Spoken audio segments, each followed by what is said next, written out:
Hada tiya ayo ya garana dete. Hada buddha barat gate asinna gete. Lakaen kitu galan kedacha. You are conceived galata kedacha.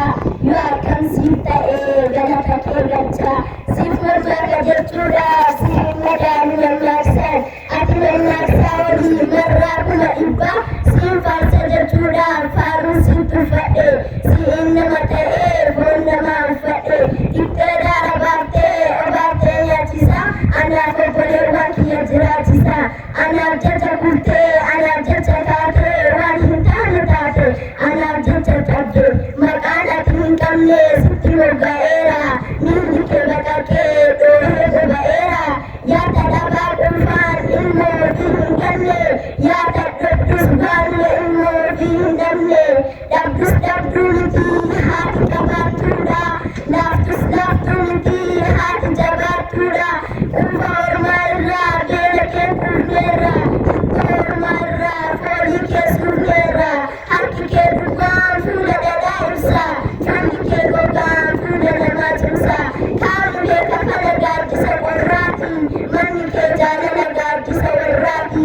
Ya utubajiru ya mandi sabiya. Ya ayo ya hati ya gadi sabiya.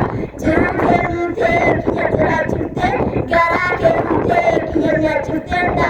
Gara ke minte kiya nya jutenda. Kalbi ke damae ana jecha jore. Haki ke boratin amatena sore. Hidda diga keti diga koti buta era. Fon kama ke irra kama koti ufatera. Naaf jala chote na tufite fonke. Never sisu irra pona chite loke. Never sisu irra pona chite loke. Yola fasifta unarra jentan ala. Maduna sifta galan ke gana. Hati hada hintartu ati hada chalta. Ana guddo kana kaila tilata. Wan kufri se kusora de garati. Wan hokol se jagufatte garati. Yom magaran ke ada kiya isa. Adhoyo payise majake sankisa. Adhoyo payise majake sankisa. Jutti ke na bate baan kubatera. Kunni ke na pe bahar kumatera. Kunni ke na pe bahar kumatera. Oso akka ke ta uf anhada ke ta hai. Oso lupu ke tif lupu kiya bae. Oso lupu ke tif lupu kiya bae. Jechari bade gitu asa ke kafale. Gana gitu akitu. Jabara jabase oja ke hati suimunti. Akaya da keti anta bude bude. Takasi kachele takasi dabule. Hada hada kiya jachu hindi sunike.